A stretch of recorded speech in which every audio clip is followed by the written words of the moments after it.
Good evening. It is 5 p.m. and I will now call the work session to order. I'm going to call upon Deputy Superintendent Dr. Wade Behringer for introductions and to discuss what we are doing this evening. Great. Thank you, President Benno. At this time, I'd like to introduce Dr. Larry Nyland, who's going to take us through the 22-23 Superintendent Evaluation Recap. All right. Well, this is exciting. We've covered an awful lot of ground in the last year plus, and so this is, in big part, a celebration for the good work that you've done, and then a look ahead for what's coming up. So I suppose this is, I love Spencer's analogy that we built the rocket last year, and now the rocket's kind of adjusting one way or the other, but it's on course and we're headed in the right direction. And so a lot of the heavy lifting has been done, and we'll celebrate that. So then the first slide up here is, first couple of slides are ones that you have seen before. Yes, so aligning our arrows and getting all of those different entities working together. And I can't emphasize enough how important that is, but we'll go to the next slide and we'll go down our checklist. So you'll remember this slide, maybe, I won't give you a test, from a year ago or longer, when we said there's 5 things that effective districts do. The first one's the collaborative goal setting. Check. You've done that, and you've done good work around the strategic plan. The second one, non-negotiable goals for achievement and instruction, is one that you're giving time to now. So we've said the 4, now 5 years for the strategic plan, plus the 4 goals over time equals student success.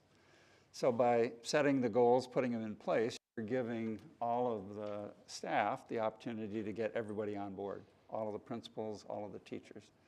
Board alignment in support of the district goals. So you championed those goals last year. You dug into them with a review.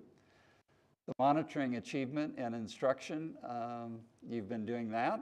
And so again, the first part of that, you've been kind of doing it. You've been monitoring the goals. And again, with time, you're giving the staff the opportunity to continue to do the trend data and bring all of the teachers and the principals into that process as well. And then the last one, allocating resources to support goals for achievement. So I could have, should have, put little check marks up there. So you've made good progress on the things that matter most for student learning, which is why we're here. So what have we accomplished? Next slide. You adopted the goals last year as part of superintendent's evaluation. And you also adopted the research-based rubric. So that work has been done, and we'll talk just a little bit in a moment about how the goals have been tweaked a little bit to be on target and on course with the strategic plan. And then the rubric we can continue with because you've done that work, and we can now continue to operate under that. Quarterly reviews. I went back and counted in my calendar. Actually, I had help from Google. I just put in Google Kent School District. We had 18 meetings last year in some way, shape, or form that were connected to the goals or the superintendent evaluation. So that is one of the marks of a great effective district, is that you put time into the things that matter the most. Hopefully it won't take quite that many meetings this year because it's been built, and now it's a matter of continuing with it. And then the annual review. So there were many of those meetings, and many of them for several hours as we finished up the school year and completed the evaluation process. So I might defer to President Bento at this point in time if he wants to comment on completing that, that process. I mean, I would open up to my colleagues to talk about what they thought about the process and maybe compare it to what they thought in the past. So if anyone wants to, and then I can have some remarks afterwards. If anyone wants to jump in. Well, I guess I can jump in because I probably had the longest history. But this has been, the way we went about it this year, I was extremely grateful, because even though you go through board training and supposedly onboarding, there's so much you learn. But we really needed, when I first got on the board, I felt we really needed a lot more structure and information on how we did, how we went about this. And I felt that, and when you said 18 meetings, I didn't count that many, but we certainly did have a lot, and there was so much more input into doing this and leading us along, and with your expertise, as I've said before, really appreciate that, Dr. Nyland, and everybody on the board having their opinions, but it was a superior process, it's a superior product, and now I'm interested to see how it's gonna really play out, so stay tuned. Other? I just want to also reiterate what Director Hamada said, the detail and the ability to make us go through the process was really amazing. What I liked the most was how we were able to reach a consensus of the evaluation. That was the thing that stood out for me, so that we all came to an agreement of what the eval should be. So that's what I would add.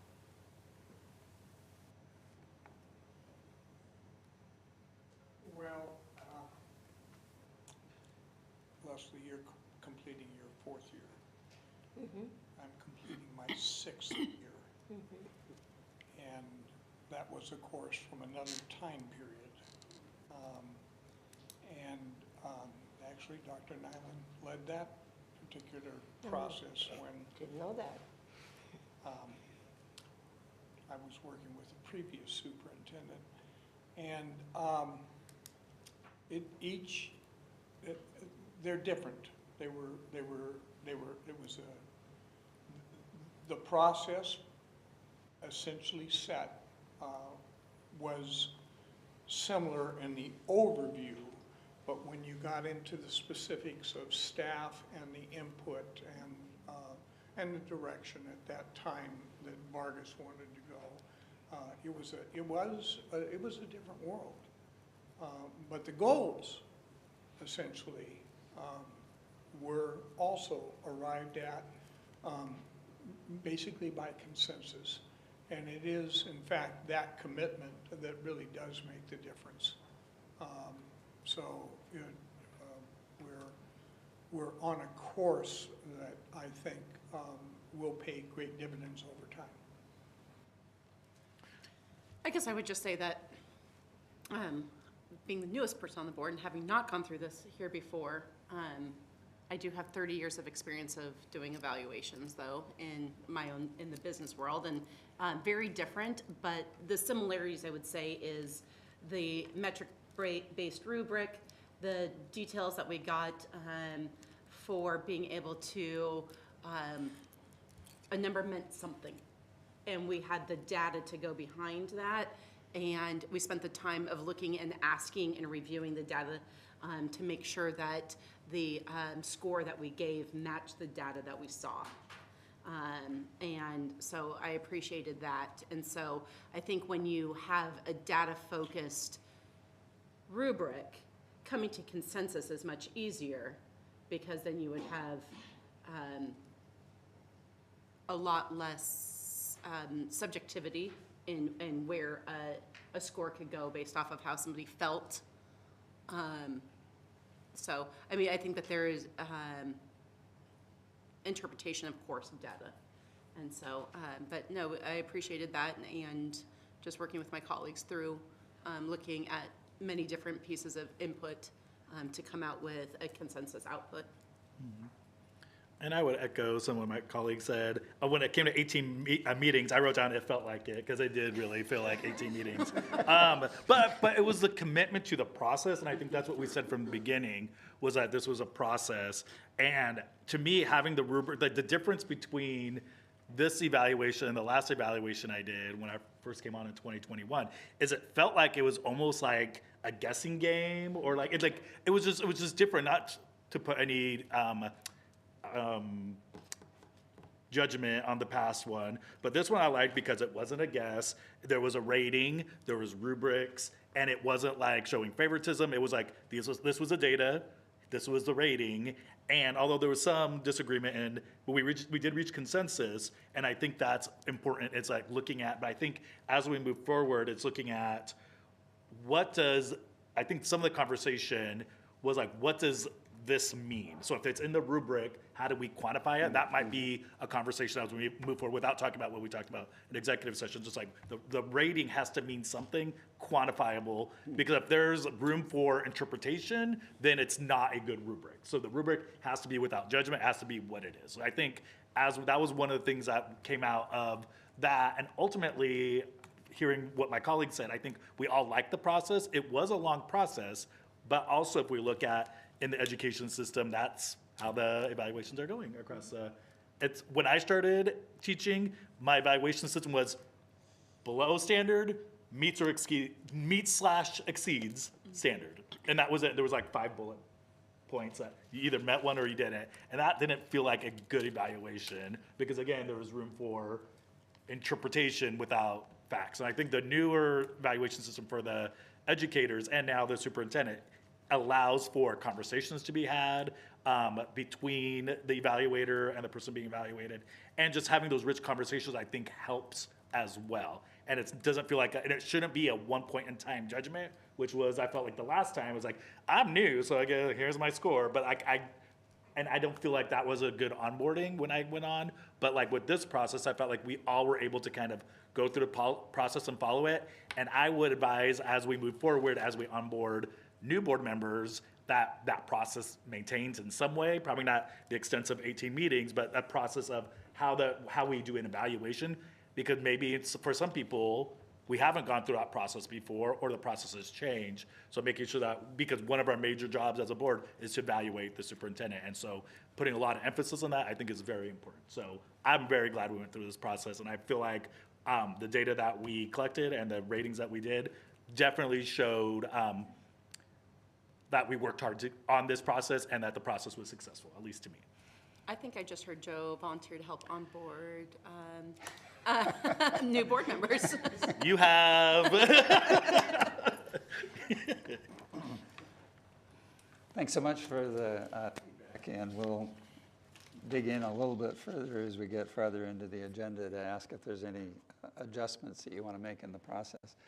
And I'm realizing as I listen to you talk that I should have included time in here to have Cabinet have an opportunity to talk as well, because they also have observations about how it brought them together and had them have the opportunity to discuss with you, discuss with each other, and start to braid some of those arrows together, which is what we want. We want this kind of a big flywheel to start moving and build momentum. So thank you for both all of the 18 meetings and for your comments.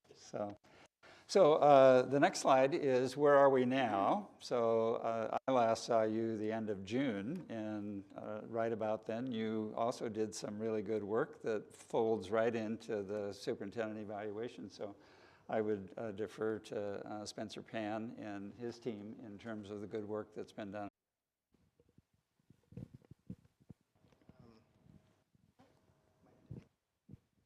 Okay. So yes, and thank you for that as well. So one of the components that we had discussed last year was in that process of doing the superintendent's evaluation and the work that you put forth in it, we're simultaneously also doing a refresh of the strategic plan, right? In kind of that ideal state, we wanted alignment. I think we all want alignment of direction, that those uniform arrows. And what better way to do that than have goals that are uniform and standardized, both from the board, the superintendent, the district, and our staff as well. And that governing document that really helps guide that is the strategic plan. So I'll turn it over here to Joel as well, who's our Director of Strategic Initiatives, and provide kind of a high-level recap of where that is. We will come back. You'll see that later as we hit the upcoming span of time of what is upcoming on the board work sessions and board meetings that we have for both a kind of recap connection on the strategic plan itself more proper than in just this space that we have here today, as well as what that looks like in the work moving forward now that we have that strategic plan document. Good evening and thank you. So when we look through the lens of our strategic plan and the goals therein really encompassing the organizational performance aspect of the superintendent's evaluation, the opportunity then that we have throughout the school year to share those updates with our board about the progress and of course the impact of that work as well. So as the year commences, we look forward to bringing to the board several different work sessions that are intended to provide that insight and that overview, in addition to opportunities that will always exist through our superintendent and deputy superintendent to explore more of the day-to-day operations, the day-to-day actions that will comprise that body of evidence. But specifically, as we get into the year with our strategic plan, those work sessions will provide that opportunity to hear directly from our priority initiative teams that are being formed now to really develop the strategies and actions that will carry us through this year of work and set the stage for the next 5 years of our strategic plan implementation.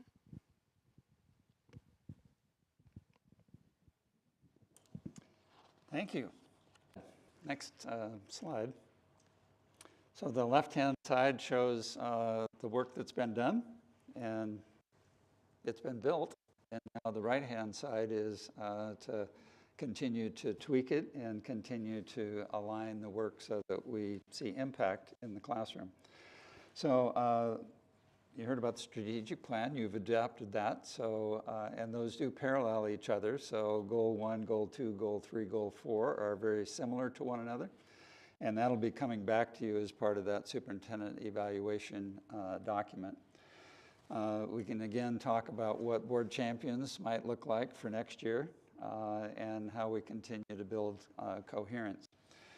The rubric will come back to you next week, and you'll have the opportunity to look at that as well. And the additional work there is that we discovered as we did the work last year that the job description, I think it's 2000, so it hasn't been updated recently. So at some point we should update the policy on the superintendent's job description to align with the good work that's being done. And then the quarterly reviews. And so last year we had a lot of information on progress during the year. And one of your questions was, well, when do we get to the end and find out whether we really moved the needle or not? And now we have data from the summer, and so that can be built in. And then what we really want to see is we want to see that trend line over each quarter and then multiple years start to have an impact as more people get on board with each of the goals. And then, again, working toward the completion of the evaluation with that big push in June when graduation and everything else is happening. So the next slide is an opportunity to talk about, so thank you for the comments on how you felt about the process. This is a point where if you have something specific that you'd like to consider as we move forward with the process, this is a good time to bring those issues up. So you've talked about some of the things that went well in terms of a process to be followed, time commitment that's been put in, the quarterly review. You might talk about the championing process and how you felt about that. And then anything that you feel might be improved. Well, this is a little loaded because it goes into the superintendent's evaluation.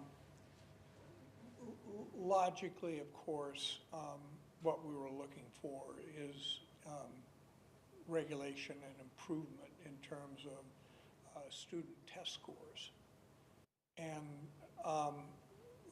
the problem with it is the evaluation takes place in the summer, but we don't get the scores until, you know, we haven't got them yet. We're in October. Now, and I realize that I suspect that that needs to be reworked because there's a certain portion of that I'm not convinced the superintendent has control over. What we would like in place is a process that addresses gaps, and we in fact do have a process like that. But if you jump to the summation and you don't have that in hand, then you're throwing a dart. And there is tremendous energy that goes into addressing those gaps. And a very deep accountability measure that's already built into that system. So I think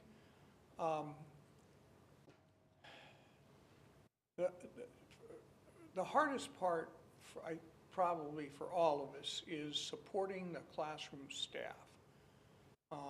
And the problem with it is there are so many complex factors that go into affecting instruction within the classroom. Part of it is the perplexity of the particular student makeup that you have there.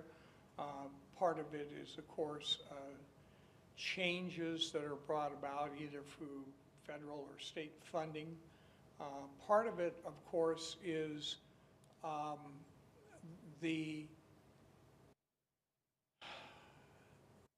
well, I don't have a way to phrase it. I'm just going to call it the basis of the student population. I just read a newspaper article today, and it commented that the Seattle School District is short 5,000 students from 2019. And I looked at that and I went, you know, when you face that type of turnover, implicit underneath that is some extraordinary factors, and whether it's cost of housing, but if I took cost of housing, what is that in the meaning right here in Kent? Because it's very dramatic. The shift in the makeup of the environment that our students are coming from has changed over time, and I don't think the system can keep up with that. And I don't know how to measure that, and I'm not sure that we have the supports in place if we did measure it to specifically address it. So it's the complexity of a large public institution, I get that. But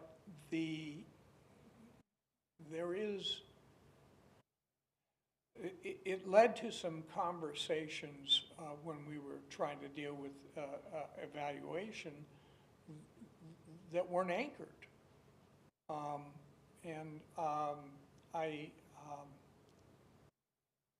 Anyway, it's a very large, complex picture and has many parts, and I'm just saying that somehow we probably need to revisit that in some fashion. Well, I appreciate the great description of the complexity, and by setting the goals, you're at least giving the superintendent and the staff the opportunity to work on some of those gaps, and then you're asking good questions. What supports are in place to continue to improve? So, thanks.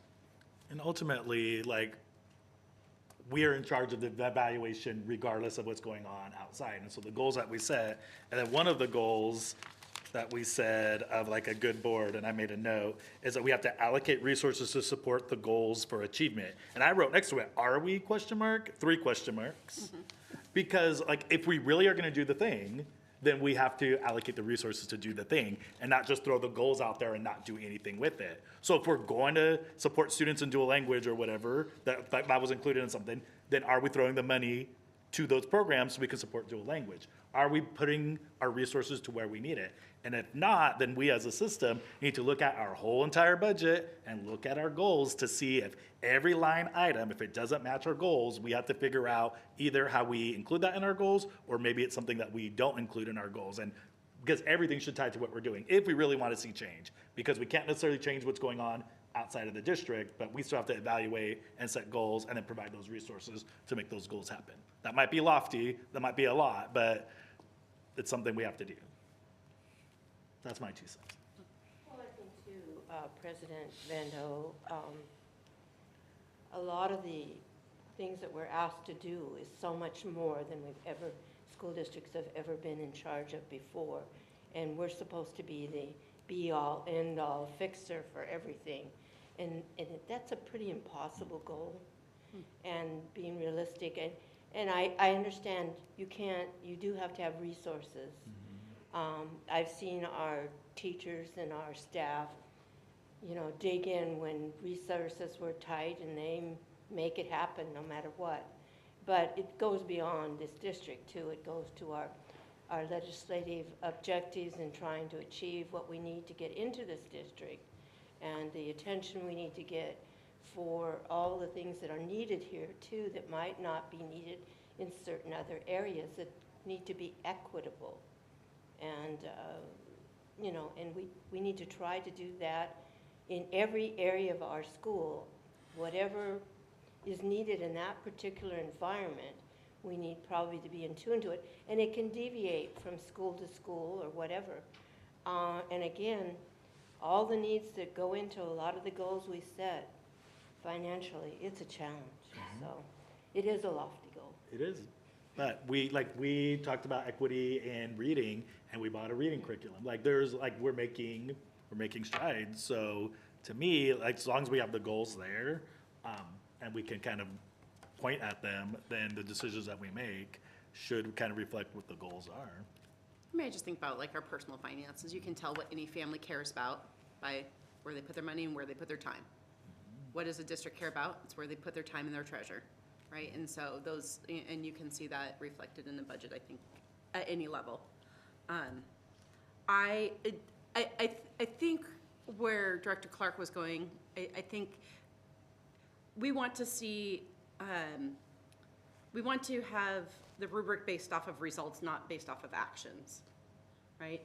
And the problem that we faced is the timing, is that some of the results of those actions was hard with the timing to be able to get those results in time.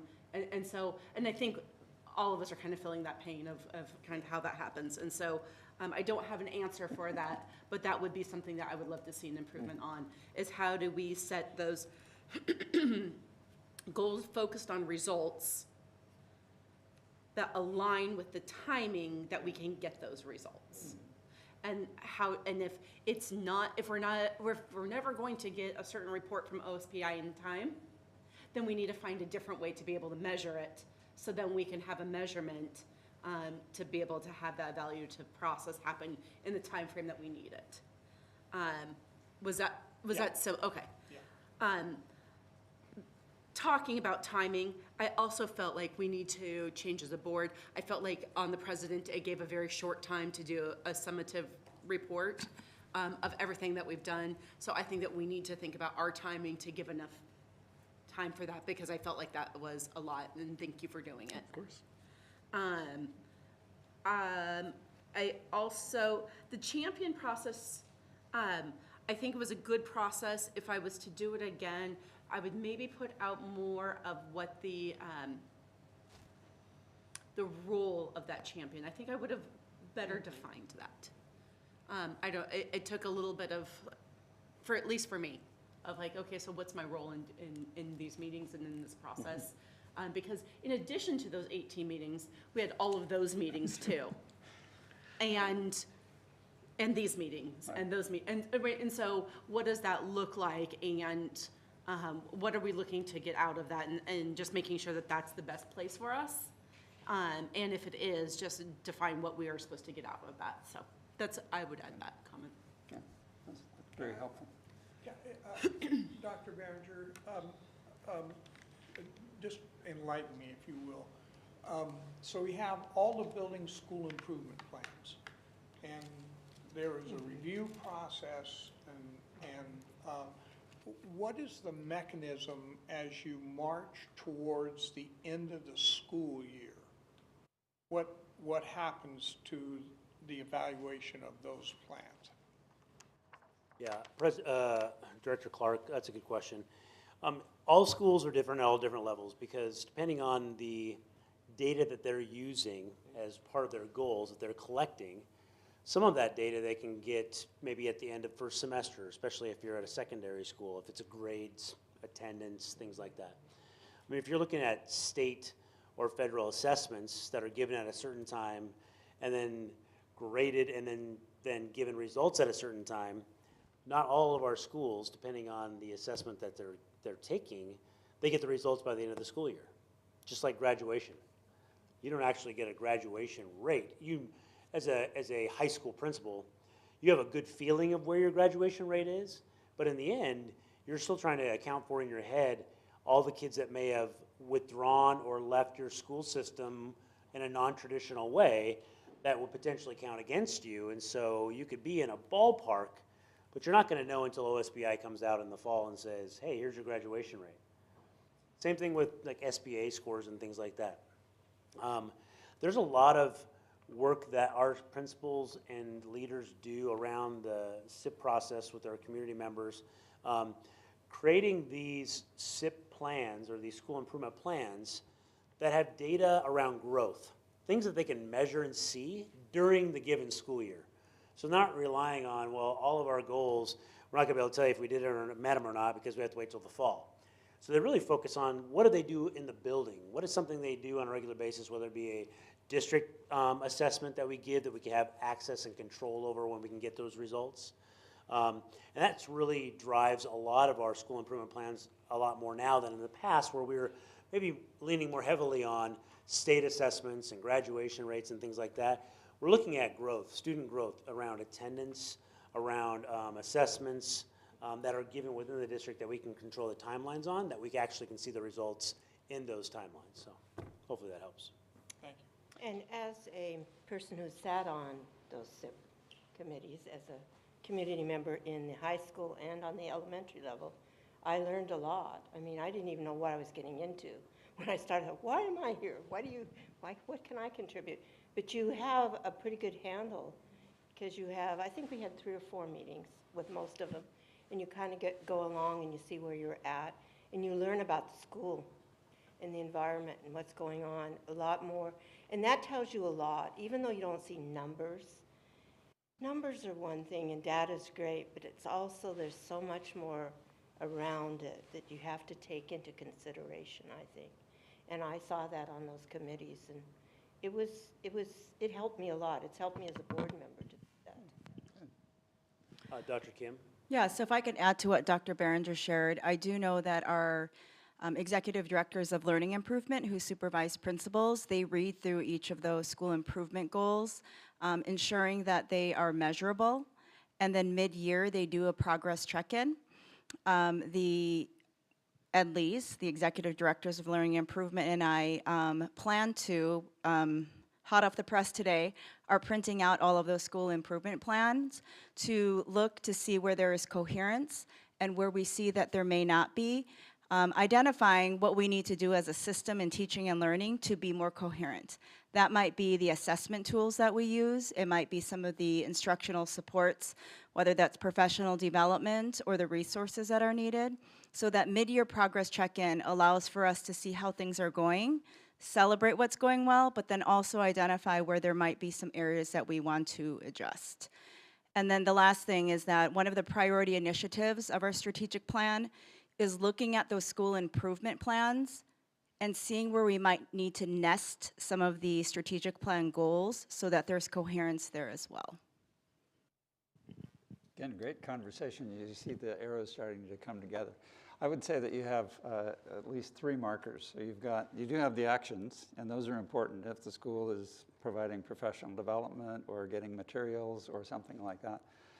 You also have the progress monitoring, so you have the assessments that come during the middle of the year that are being monitored. And then now, for the coming year, you'll have outcome. So it will still be delayed, but you'll have outcomes from 22, 23 to factor into your discussions about are we trending and are we moving in the right direction? Are we moving the needle?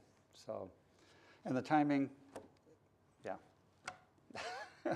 Your time, you're setting the time so that the goals will be known and they can be used by staff, and they will be in the buildings in August and September so that staff will have the whole school year to operate on. And so that does mean that they're not quite synced up for the board, but yeah.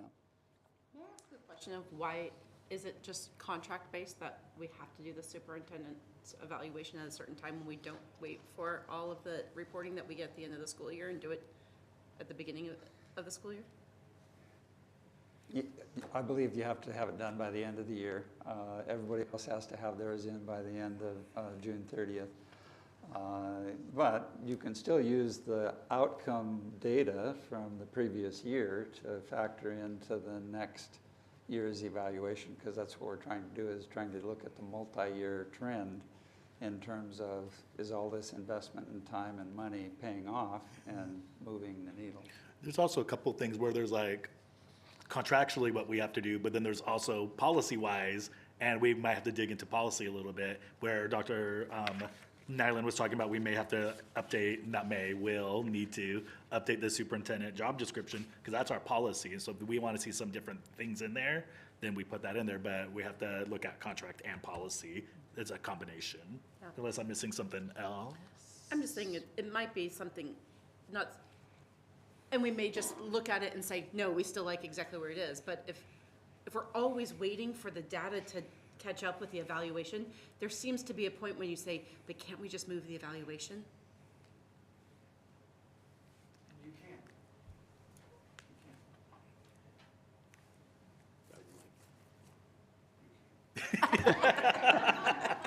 Once more with enthusiasm. Is that contractually or policy-wise that we can move it? I thought there was state law involved too.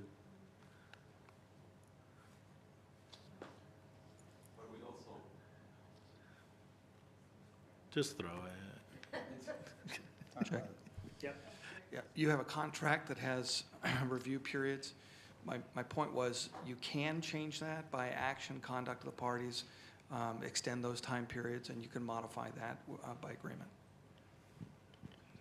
And the statute is silent on the mechanics of the evaluation, but your contract fills in the gaps. And I think a lot of it is, that's why the superintendent has a 3-year contract, so that he or she, they can meet those goals, even if it's like a year behind. It's like they have time to kind of do their work while in the district. And if I might add, I think there's always going to be some degree of lag on any sort of data set, right? I think that's something that you're emerging in this conversation. It's just when. So, you know, there are some ideal points of time. One of the components I think is helpful with the strategic plan, and then the performance indicators indicated within that plan are, we really have a clarity as to which ones of those things are received at what juncture of point in the year. So yes, some of those are going to be in that October cycle, right? But other ones are going to be available to be updated within the course of the year across those metrics. And I think Vice President Margell also isolated this other component. Is like you're looking at not just only that performance indicator outcome, right? When we think about that larger scale change over time, we're also looking at fidelity of implementation. So for those components of initiatives that are being conducted, launched, in progress, we're also looking to see, did we successfully complete them to criteria, right? Which is also in itself a data point. It's like, are we doing this? And then did it change the impact? So I think one of the things we are situated to provide in kind of an evolved form from previous is all of those data sets, where we have merged them. We had more of the isolated, here's graduation rate, et cetera. We have those tied now to everything that you approved through the strategic plan. And then in addition to that, with these priority initiatives that are tied to those, what is our completion and progress on those over the course of the year? And that is very much a dynamic that is planned for the completion within that span of time, right? Which is a little different than the outcome metric, but I think still an important data point. Yeah, but I think I've made the point about this before. If whatever you're doing doesn't get you to the result that you're looking for, then it's somewhat irrelevant, or actually works against you, whatever you've done. And so really what matters is, are we doing the things that get us to the result that we want at the end? And not that we're doing stuff, because nobody's going to deny that we can fill 8 hours, 10 hours, 15 hours. We know that people work some really long hours, right? But like, people are busy, but are we busy doing the right things that get us the right results? And that's what we really care about in the end. And so do we have that data set available to us when we're evaluating? So. Yeah, and absolutely. In some parts of the answer is going to be yes, and others, I think, depending on the point of time, are maybe no. Yeah. I mean, also, the thing is, when we're evaluating, we're not evaluating only the superintendent, we're evaluating the district. Because we have 4 goals, 4 years. Are we trending the right direction? And that's the whole idea for us, is that when I look at those rubrics, I don't look at them as evaluating only the superintendent. I'm looking at it as district. Are we trending the right direction? And can we make sure that if we're not trending the right direction, what can we do to change?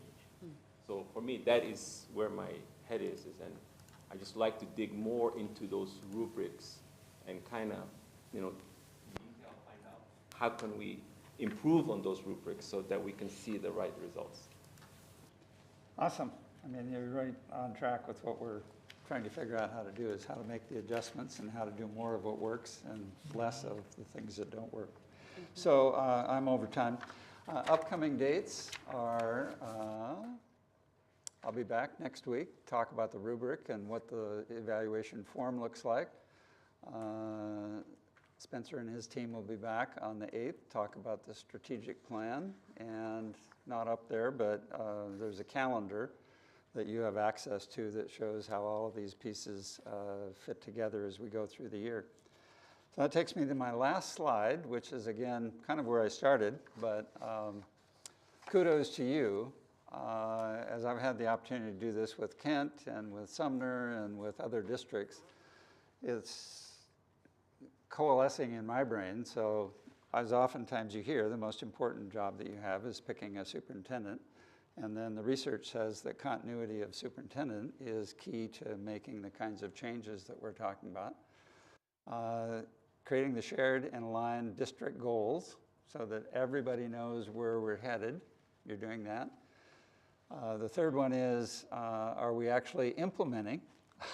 So you're starting to do that through the process, and then the monitoring and improvement, or adjustment, or doing more of what works and less of what doesn't. And now with the strategic plan, it's 5 years and 4 goals and student achievement. So you're on the right track, and really appreciate the time and dedication that you've put into the goal setting and the superintendent evaluation. Thank you for your time. Dr.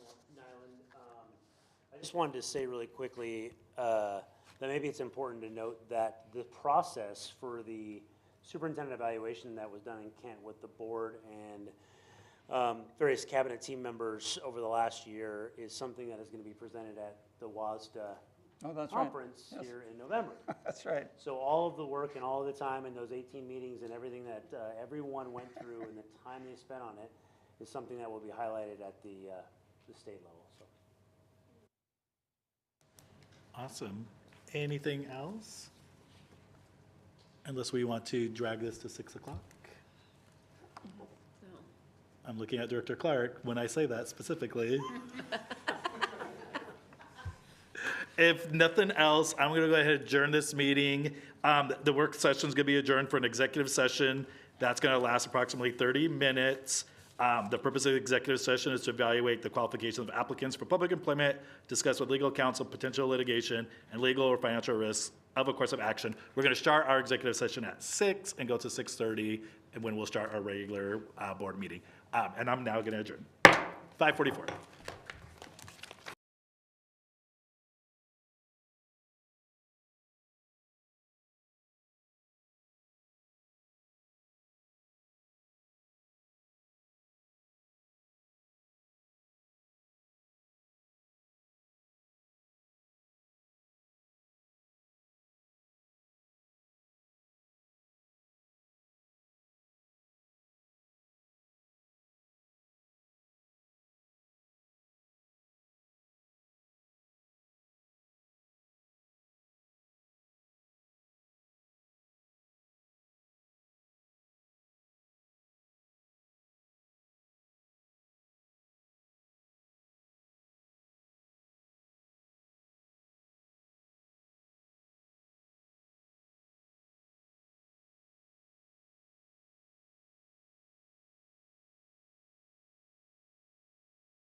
Hello, it is 6:30 p.m. and I am going to call our regular meeting to order.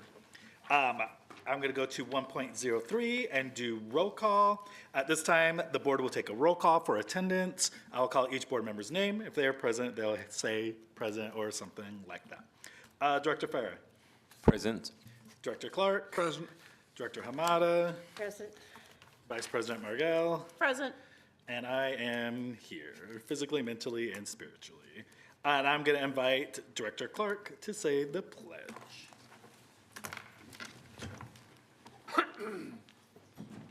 I pledge allegiance To the flag of the United States of America and to the republic for which it stands, one nation, under God, indivisible, with liberty and justice for all.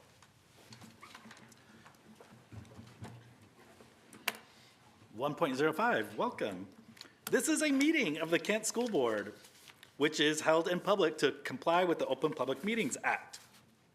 We welcome the public's participation in this board meeting and thank those of you who have come to this meeting and those of you who are viewing on the live stream. Here is the process for audience participation. The purpose of board meetings is for the board to conduct its business in public. During the meeting, the board will listen to, but not respond to comments from visitors. Individuals with items for the board or superintendent must provide the items directly to our safety services staff. Approaching the dais during the board meeting is not allowed.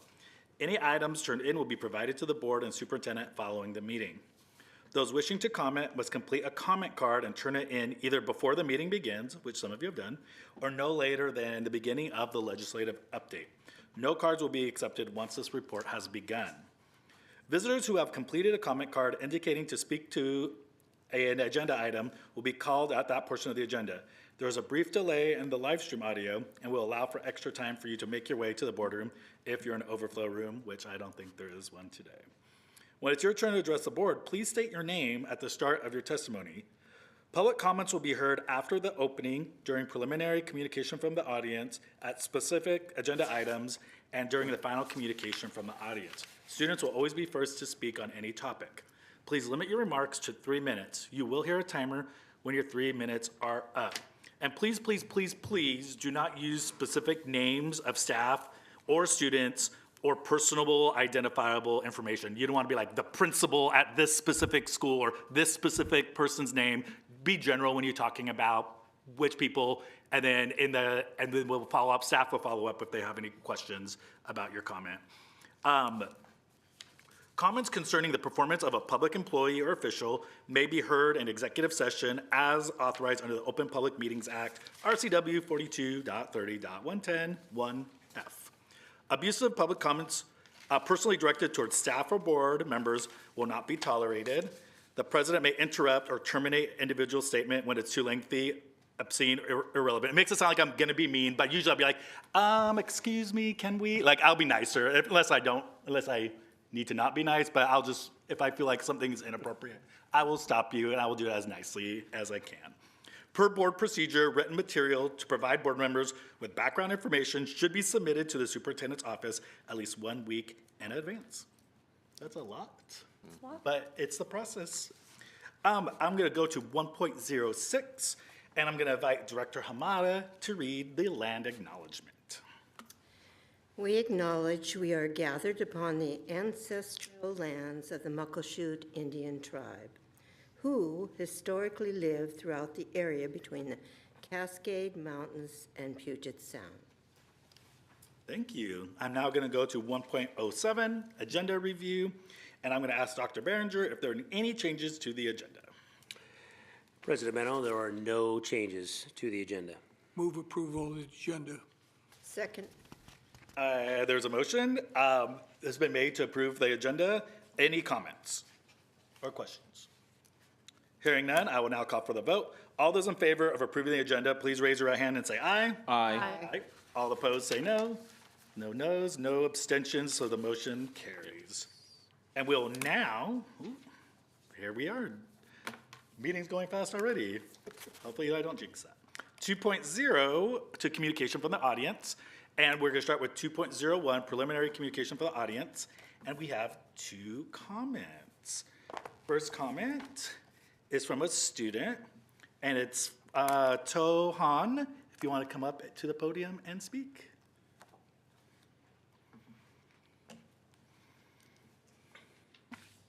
Good evening, everyone. I am Hanto, and I'm a student at the Kenwood High School.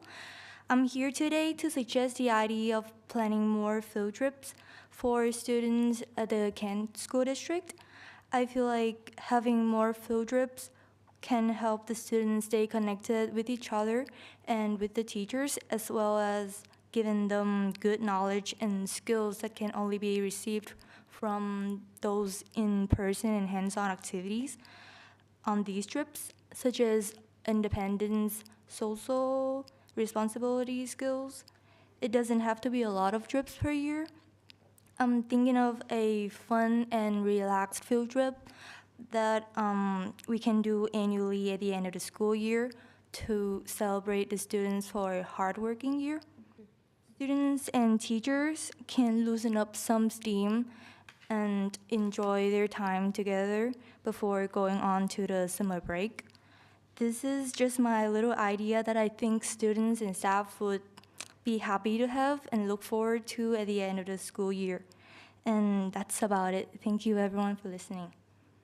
Thank you so much, Han. And sorry I said that backwards. I wasn't reading correctly, but I appreciate you. Thank you so much. Thank you. And then we have no more student comments. So we have another comment from Lynn Doe.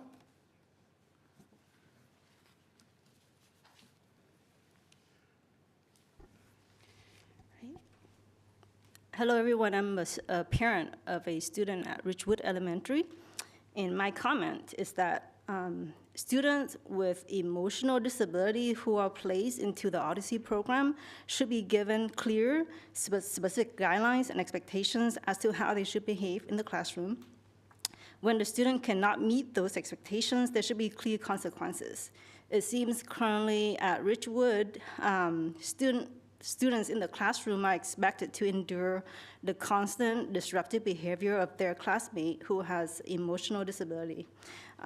This is a 3-year program, so this issue has been going on for 3 years without any solutions, and it seems that the behavior has just escalated. And this program will continue on to middle school, so we're not really seeing any end in sight for this. I hope the board can help Ridgewood administrative staff, parents, and students find a solution to create an effective learning environment for these Odyssey students. Thank you for listening. Thank you for coming.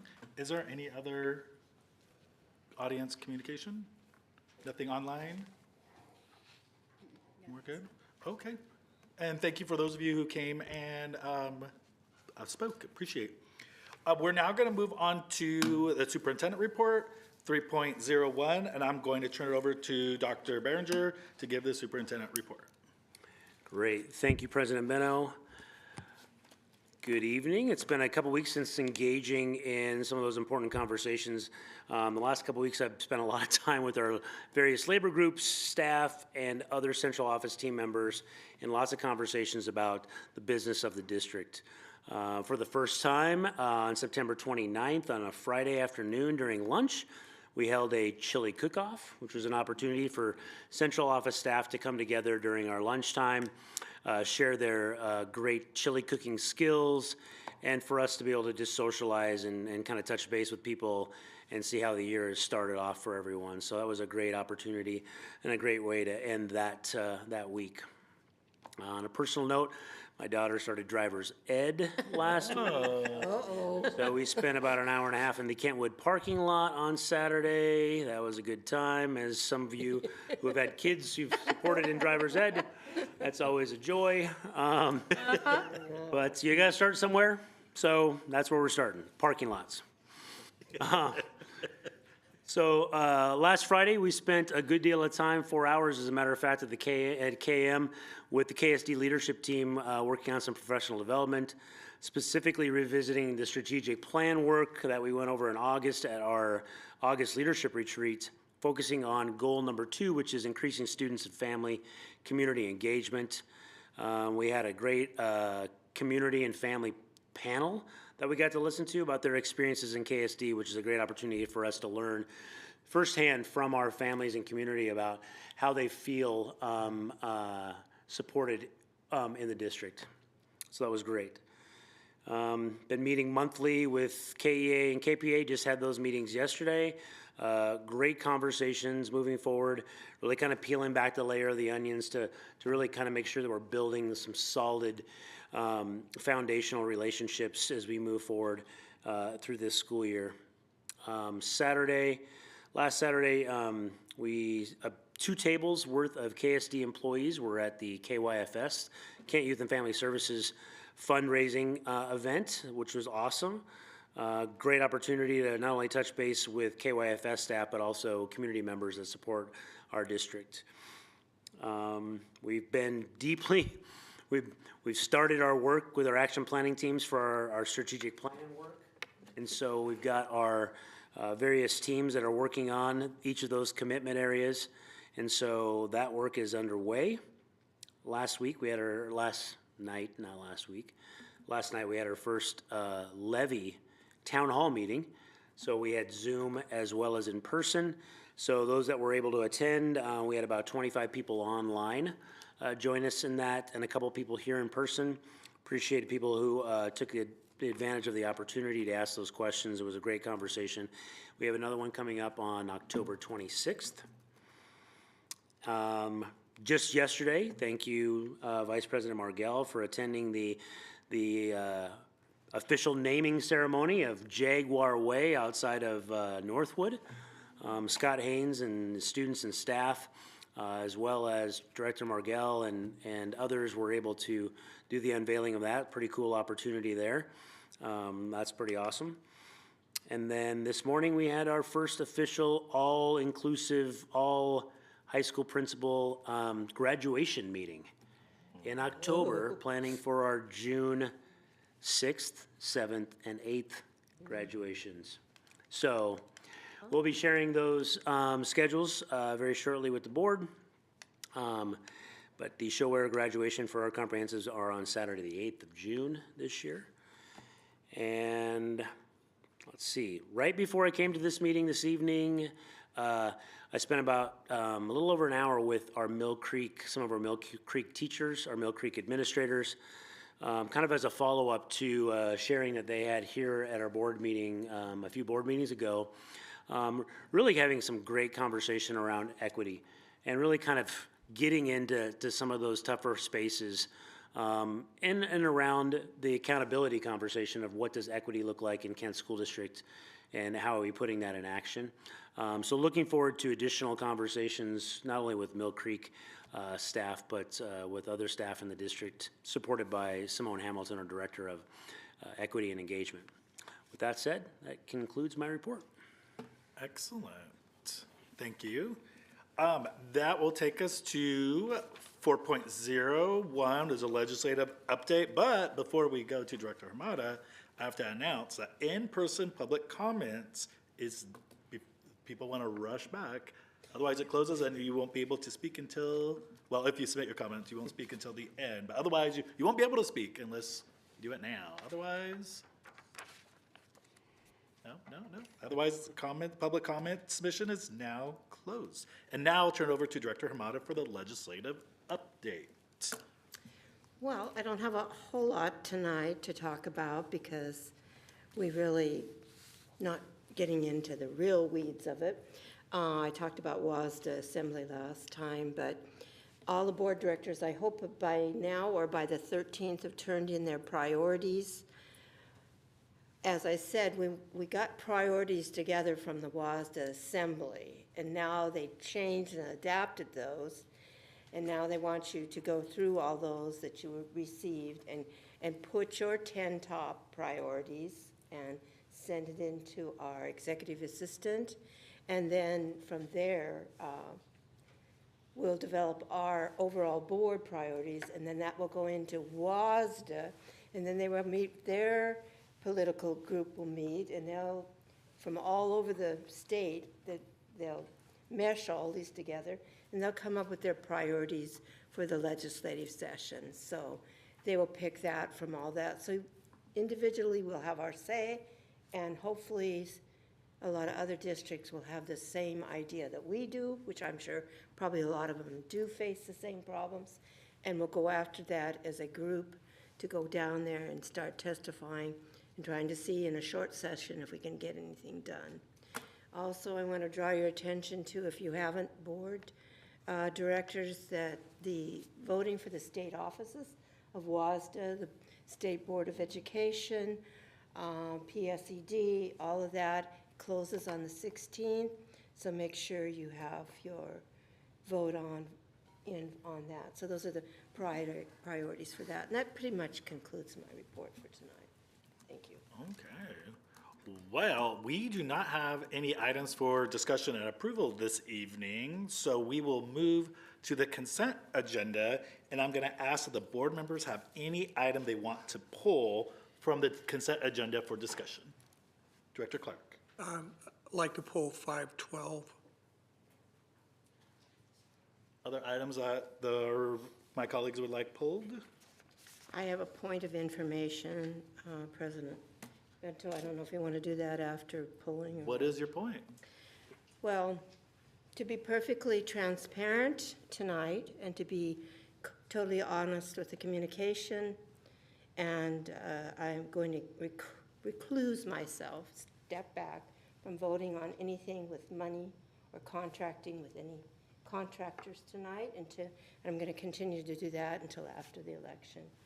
And I've talked to Mr. Brockville, and I'm just going to be able to sit here and be silent on that tonight. So, again, I'm running for re-election. You don't need to hear that. I'm not campaigning. But I have received the endorsement from tons of unions. The unions are also in members and stuff that we do contracts with. I'm not remotely going to get anything from that, but they have contributed to my campaign, and I just think I don't want anybody out in the audience to get any ideas that I have done anything that is incorrect, so I'll just step away from voting tonight. So to clarify, you're going to recuse yourself from voting on anything on the consent agenda this evening? Yeah, pretty much so. Yes, Thank you so much. Other items that people would like pulled from the agenda? Seeing none, I would like a motion to approve the consent agenda minus 5.12. Move to approve the consent calendar, items 501 to 513 minus 512. Second. It's been moved and seconded. I don't think discussion is needed, so unless there is discussion, I'm not going to cut that off. Nope. Seeing none, all those in favor of approving the consent agenda 5.01 through 5.13 minus 5.12, raise your right hand and say aye. Aye. Aye. All opposed, say no. And an abstention or a recusal. So the motion carries. And then I would love a motion to approve 5.12.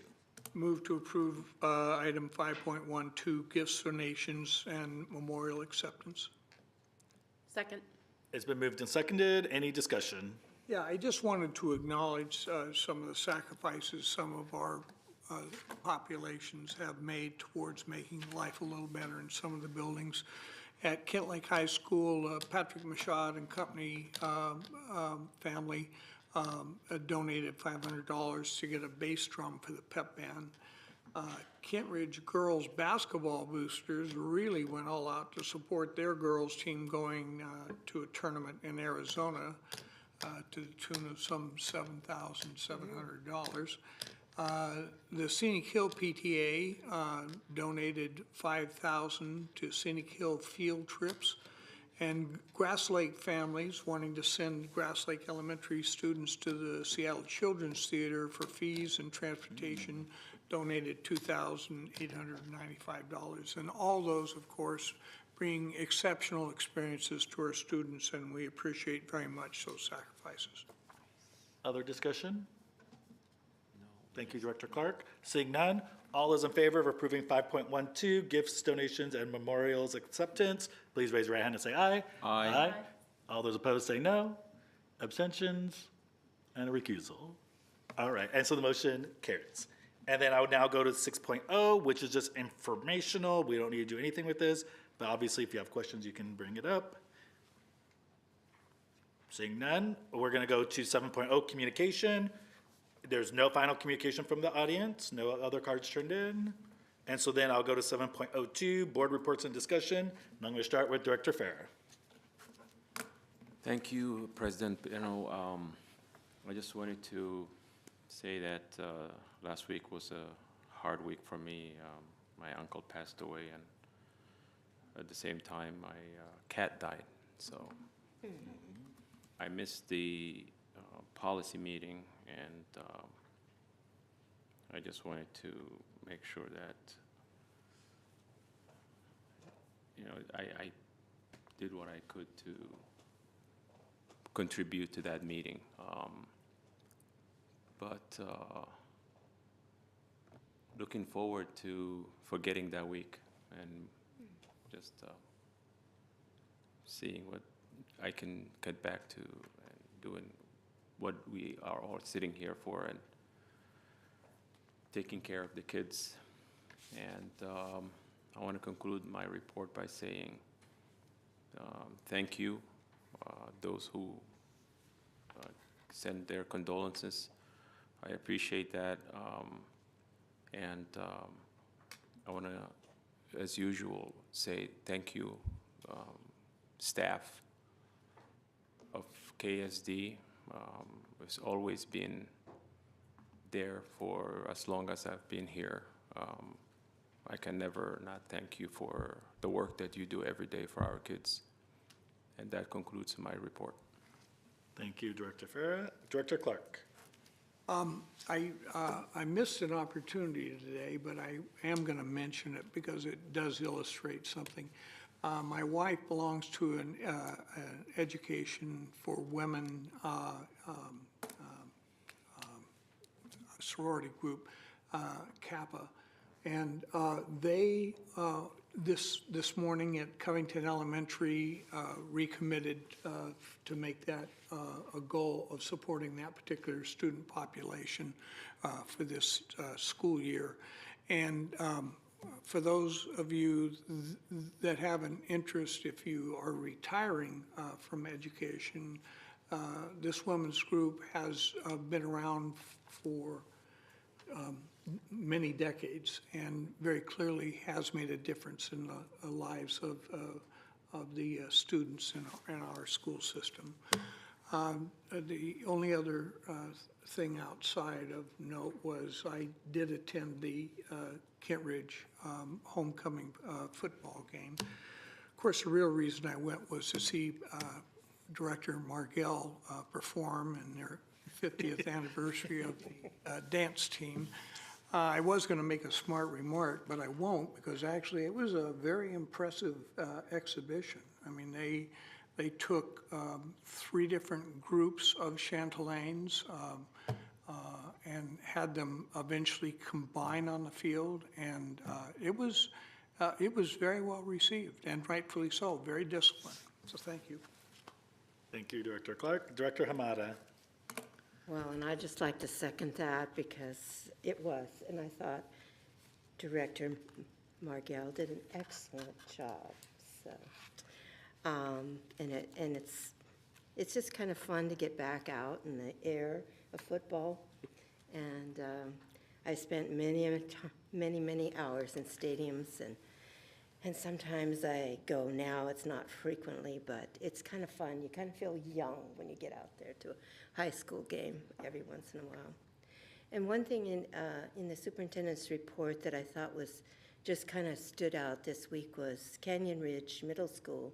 They were in need of some gymnastic equipment, and our other schools, Kent Meridian High School, Kentwood, and Kentridge, stepped up and loaned them balance beams, uneven bars, gymnastic mats, and other items so they could get it going. So, I mean, that's internal. We're working together, so that was kind of neat. And another thing that I thought was really outstanding, because I hadn't seen it in the paper or anything, but and one of my first schools that I visited when I started on this board was Pine Tree, and I met Dr. Dana Steiner, and I was very, very impressed. And with her record in the past of all that she had done with special education and autism and all that, and I mean, she brought me out statistics that were just overwhelming. And I've seen a lot of things go on in that school that have been really to her credit. But noteworthy, she's off to Washington, D.C., and she's going to be considered for selection of National Principal of the Year. National Principal of the Year of the United States, folks. There were only 37 recognized across the United States, and the organization that is presenting that is NASB. So I'm anxious to see how she does. But that little old Kent, right here in Kent, Washington, you know, we have a principal that's up for the superintendent of the United States, folks. So I thought that was quite an accomplishment. We completed a lot of policy work, which is vital to a board director and to a school district to try to keep those updated. There's a lot of them, and it's a lot of work, and I appreciate the collegiate effort we did and had at our last session. And I already said that about Vice President Margell. You already did a great job. I attended the Cedar Valley PTSA meeting via Zoom because I've joined several PTAs. Every year I join a few, and I try to do a little bit because I used to be very active in PTA for many, many years. But at each school I join, I try to give them myself in some capacity, and it's kind of hard, but I do. And then last night I attended our first Equity Council meeting, and it was fun. They always, it's really, when you walk in the room for an Equity Council meeting, there's just kind of a buzz in the air, like a restaurant that's really crowded, where people are having fun and communicating. So just when you walk in the room, you know, you feel welcome, and that's a good start to equity because we're all from different backgrounds. And some of the work that we're going to be challenged to do this year, working alongside the strategic plan, is exciting. And quite frankly, Simone cranks it up. Our director, Simone Hamilton, who directs that organization, and I'm excited to see what we're going to do with that. And directly after that, I did attend the town hall meeting here, came over here from way back, and they had the meeting back in the other part of the building, and came up here and wanted to see how the town hall in person was attended, and unfortunately, there wasn't a whole lot of attendance, but there were 25 online, so that's good. And I mean, you got such an opportunity. You had our heads of our staff up here answering anything you wanted to do. And how often do you get a chance as a parent or a community member to know exactly your question?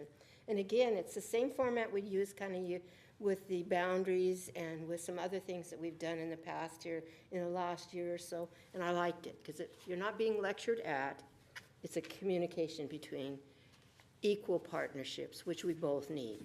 So that was good.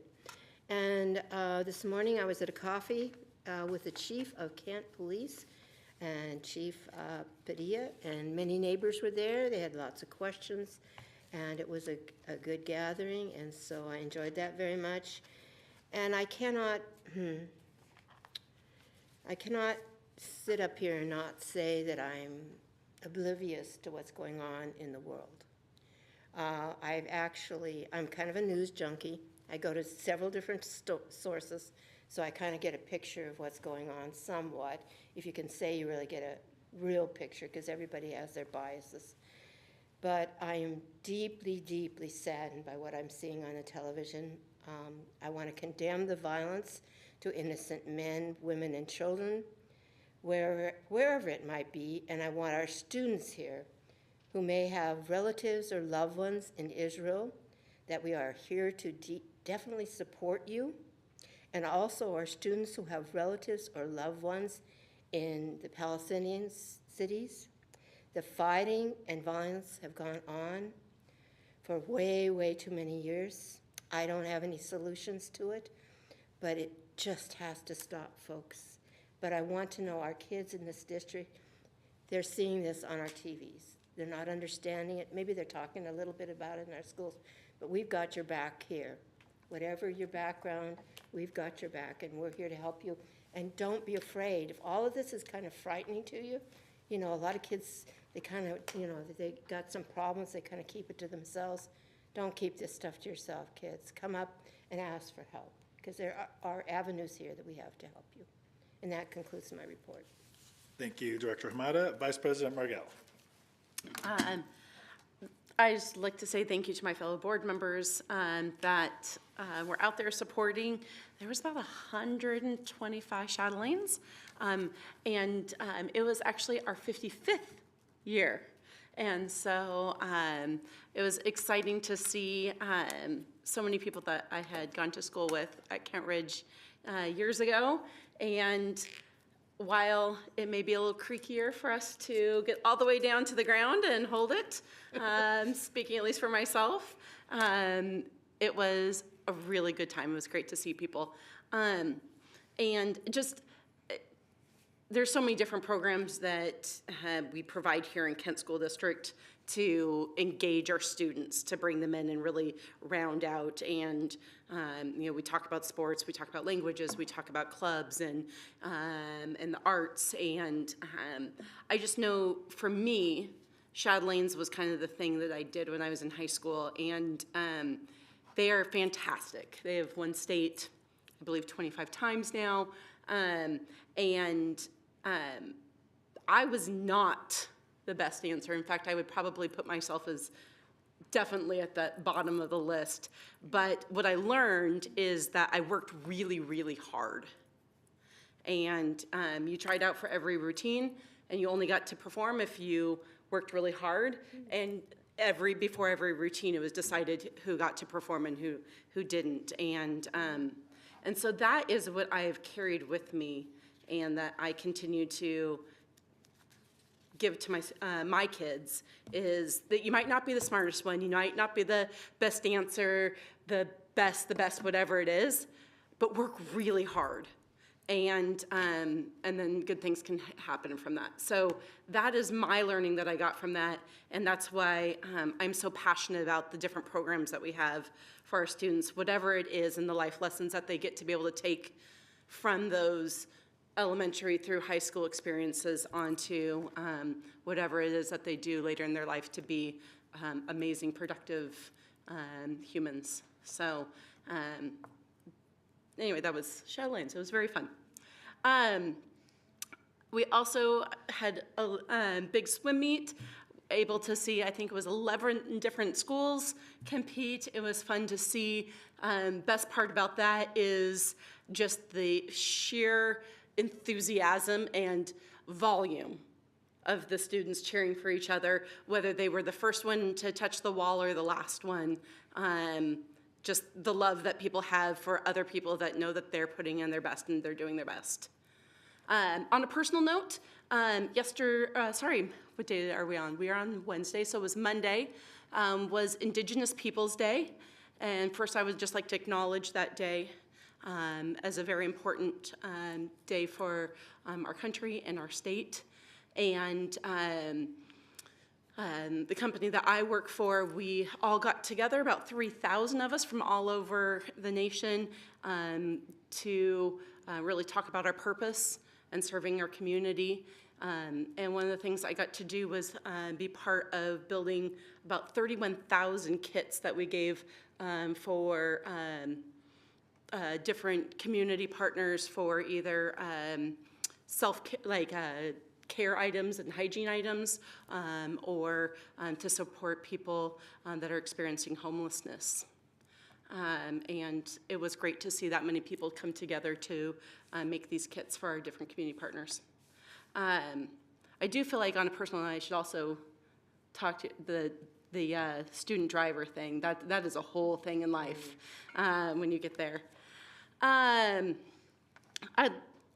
a parent, I just saw a recent email out about our calendar and asking people to put in information about that. I just encourage everybody to fill that out. We want to hear from you.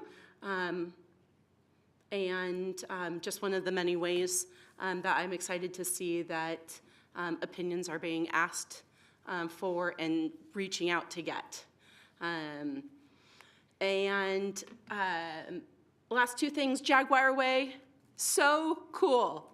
50 months this process took, and student-led, Students started at Northwood, now at Kentridge, and many different people, administration, staff. Also, shout out to Vice Chair of King County Council, Reagan Dunn, who helped get this passed through the King County Council unanimously. And so now you can go out to 184th Street, right in front of Northwood Middle School, and see the honorary designation for Jaguar Way. I believe we have 2 schools in our district. Also Falcon Way at Kent Lake has an honorary designation. And then there's just one other school in a different district within King County. So it's not super common, and it's a big process to go through. And I think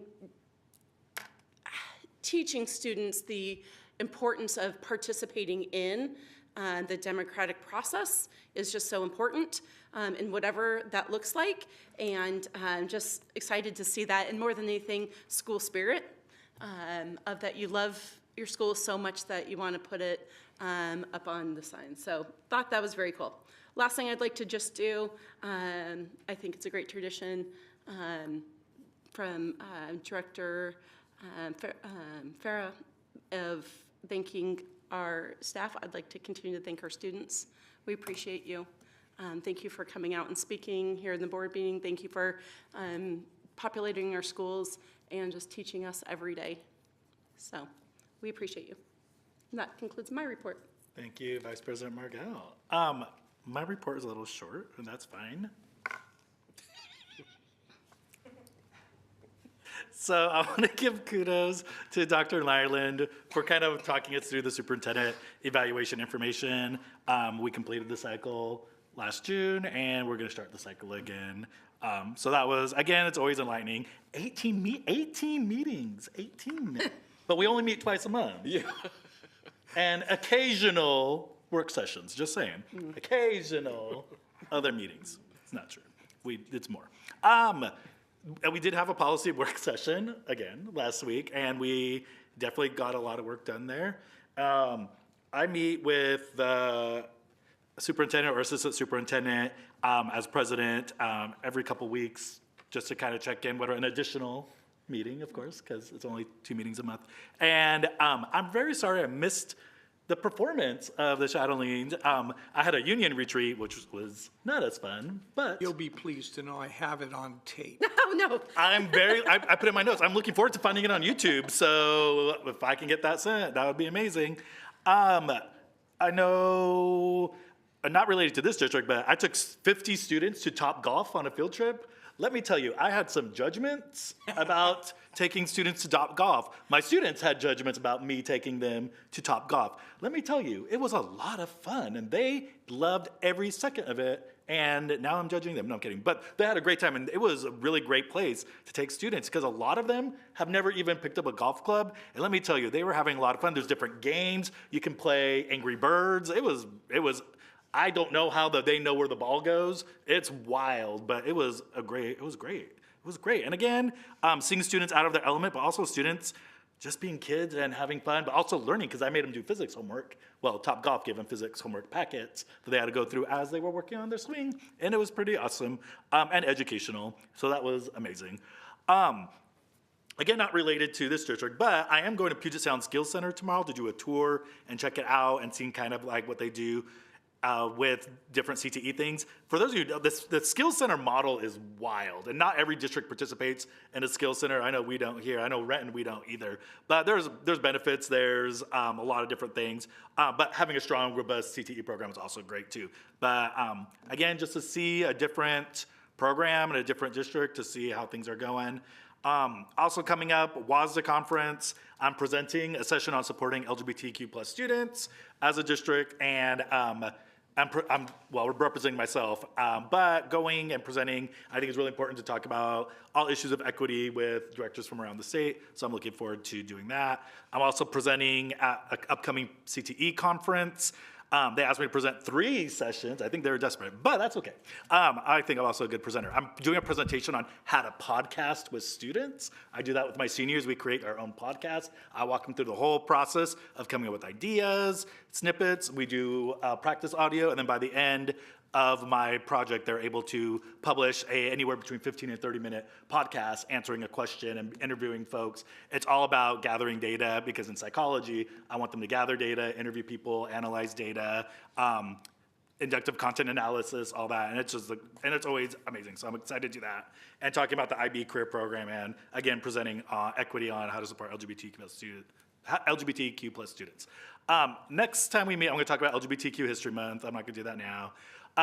Although this is going to be very strange for me to say, but I'm kind of disappointed at all the heavy rain because I know before I leave, my term comes to end here, I want to see the field at Canyon Ridge being completed before my term is up. And so we might have to do a trip before my term is done. But I really want to see it. So I want the heavy rain to go away because I want to be able to work on the field because I want to see it before I leave. I'm actually really excited about that field.